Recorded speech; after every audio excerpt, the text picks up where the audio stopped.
Kematian adalah perkara gaib yang paling dekat sama hidup seseorang. Betul nggak Bu? Al-mautu agrab min ahadikum min syiraki na'lih. Kata Nabi Muhammad SAW dalam hadis yang lain. Kematian itu lebih dekat dengan seorang dari kalian daripada sendal ama pasangan sendalnya. Ini sendal nih kalau jalan, satu jalan, satu lagi jalan, satu jalan, satu lagi jalan. Kita tuh sama kematian kita kayak gitu. Kita sama kematian kita seperti itu. Nggak ada siapapun yang bisa lari dari kematiannya. Nggak ada siapapun bisa lari dari kematiannya. Sebagaimana nggak ada siapapun mati kalau enggak ditakdir sama Allah SWT.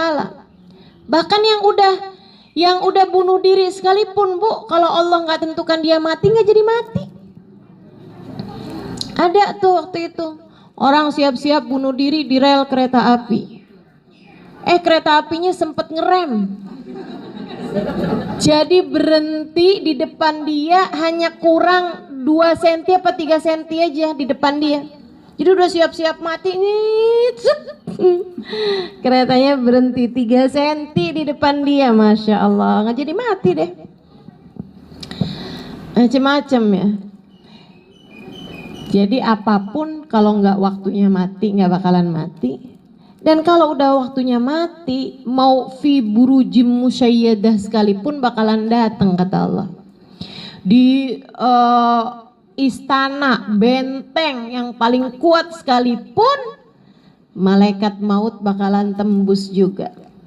Nggak ada ceritanya kita bisa lari dari yang namanya kematian. Kalau udah waktunya mati, mati juga. Mau ada di mana juga kita tempatnya.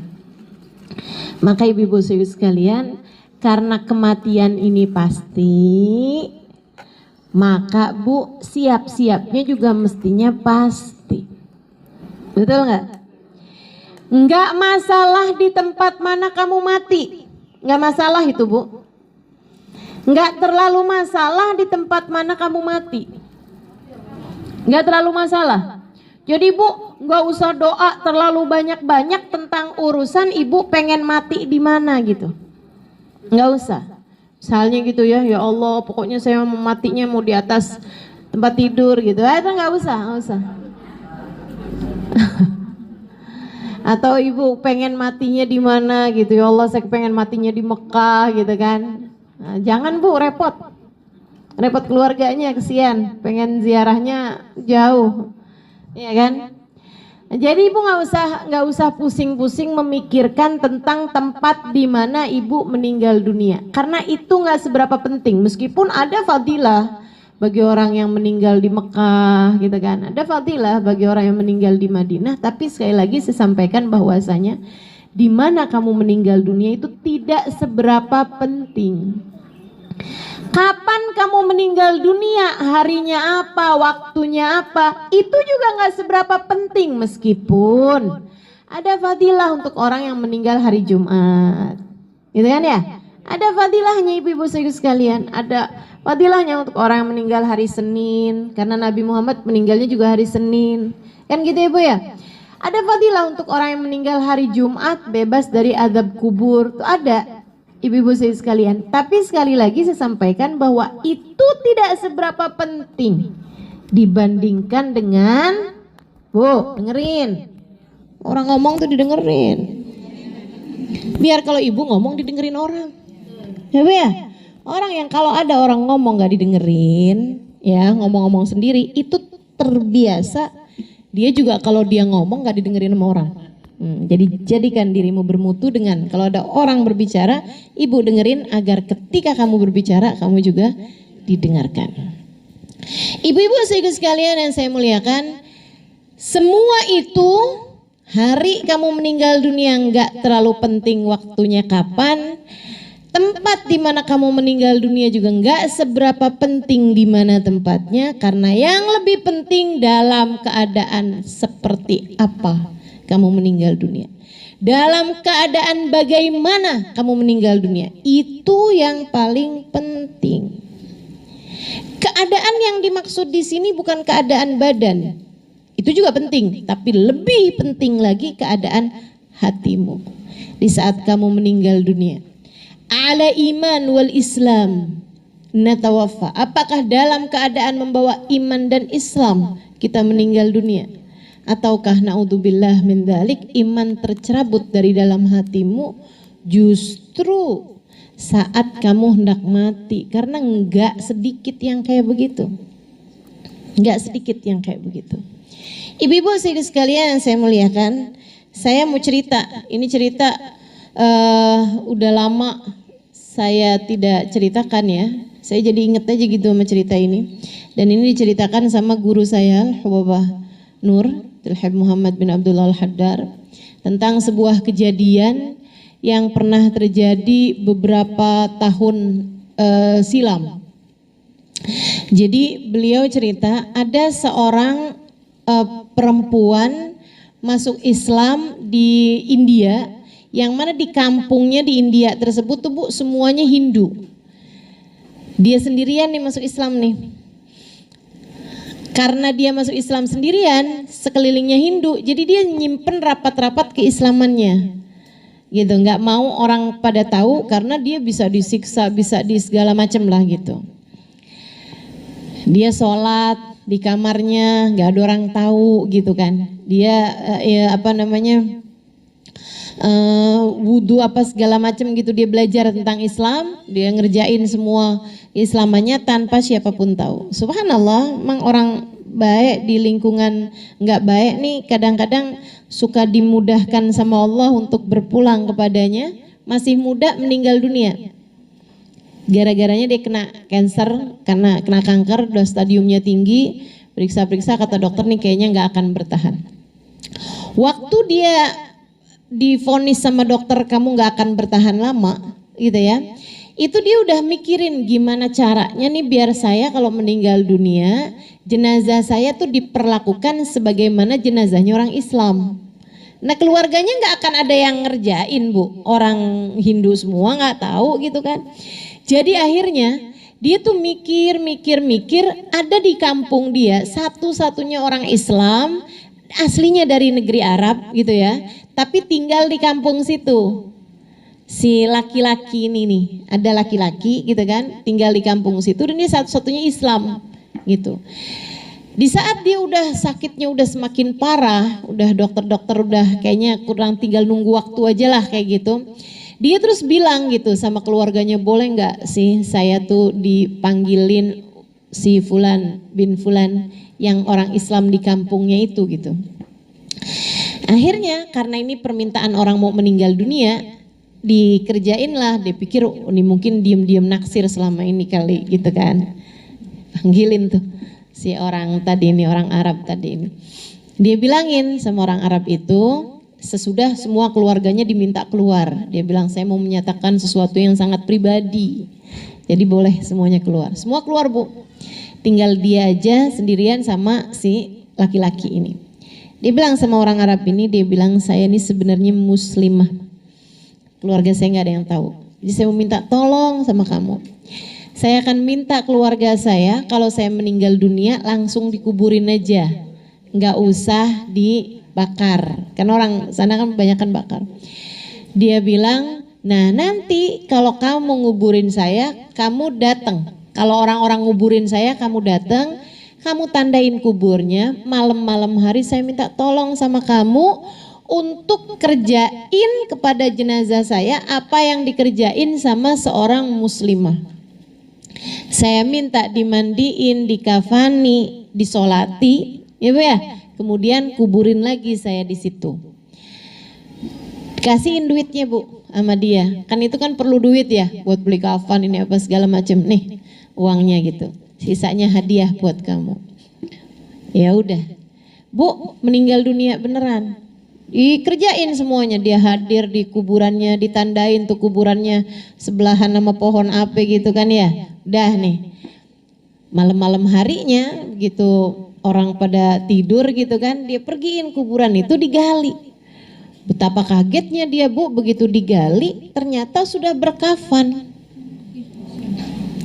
Tapi karena penasaran dibuka juga tuh kafan, Bu. Gitu kan? Karena dia ngerasa dia harus ngerjain amanat dari temennya, jadi dia buka juga tuh kafan. Bu, ternyata di dalamnya bukan perempuan yang meninggal dunia itu, tapi seorang laki-laki jenggotan, brewokan gitu kan. Yang dia tuh kaget banget pas lihat, lah ini bukan teman saya yang meninggal, padahal kuburannya betul itu gitu kan.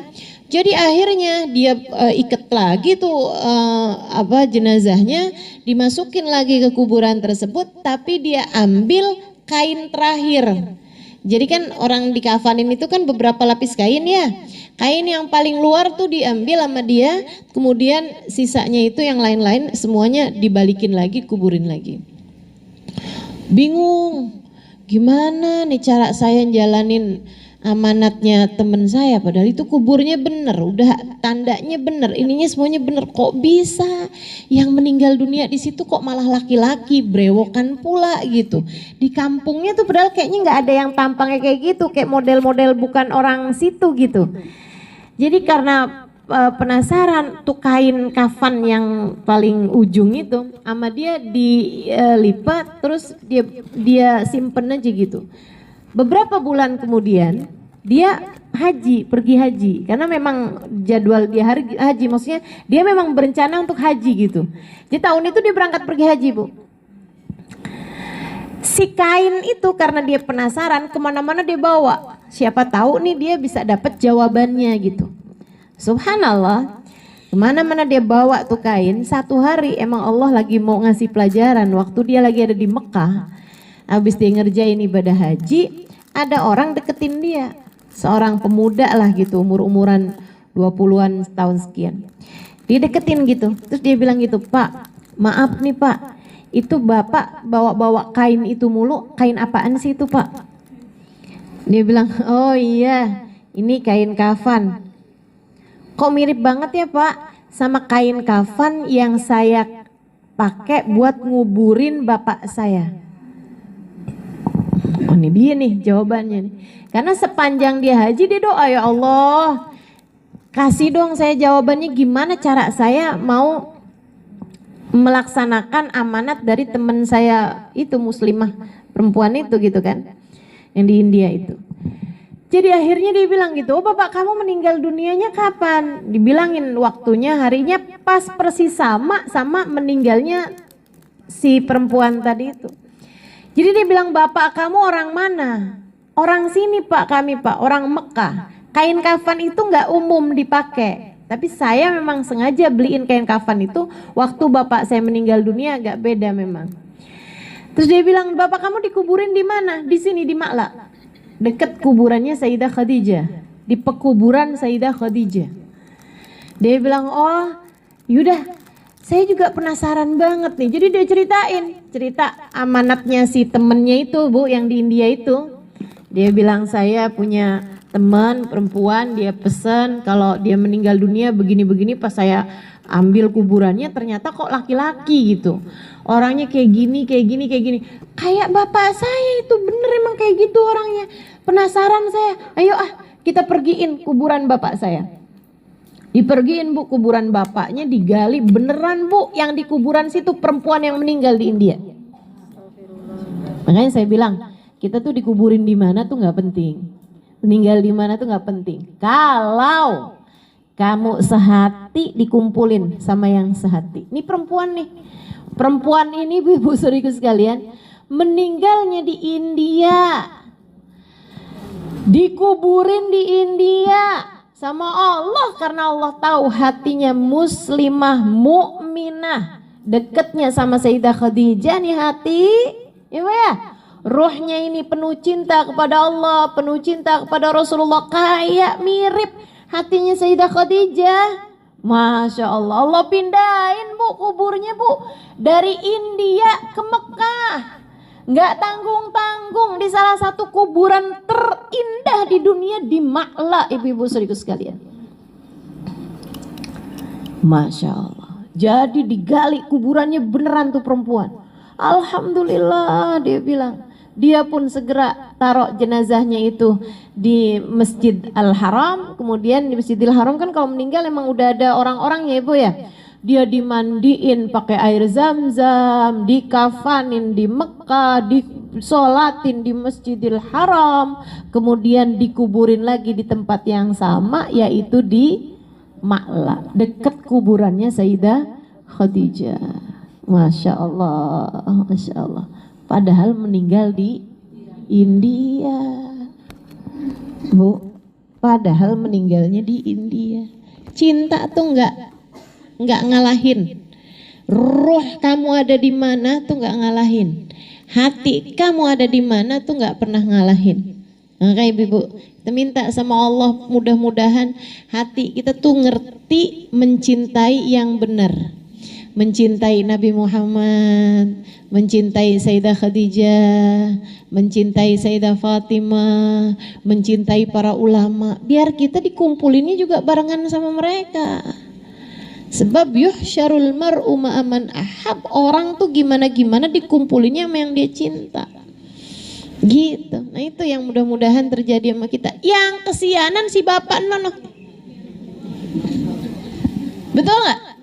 Yang kesian si bapak itu tuh tinggal di Mekah, meninggal di Mekah, dari tinggal sampai meninggal di Mekah, ya Bu ya, dikafanin dari kain dari Mekah, disolatin di Masjid Al-Haram, dikuburin di Ma'la, sama Allah dipindahin ke India barengan sama orang-orang Hindu. Nasib bener dah. Kenapa tuh si bapak itu? Jadi ditanyain kepada istrinya. Kan biasanya kan yang paling tahu tuh kan istri. Tanyain istrinya, suami kamu tuh dulu gimana gitu. Suami saya tuh sebenarnya orang bener loh. Dia sholat, dia ibadah, tapi si emang, nih dengerin. Dia tuh kan kehidupannya biasa-biasa aja gitu. Nggak punya air panas di kamar mandi. Dia bilang mohon maaf kalau habis berhubungan intim malam-malam hari pas musim dingin, suaminya suka ngomong kayak gini, enak ya jadi orang Hindu kalau habis beginian kagak pakai mandi. Gitu doang loh padahal. Enak jadi orang Hindu kalau habis beginian gak pakai mandi. Allah ketika lihat, oh kamu ngerasa ada yang lebih baik daripada Islam. Allah tuh pencemburu, hati-hati.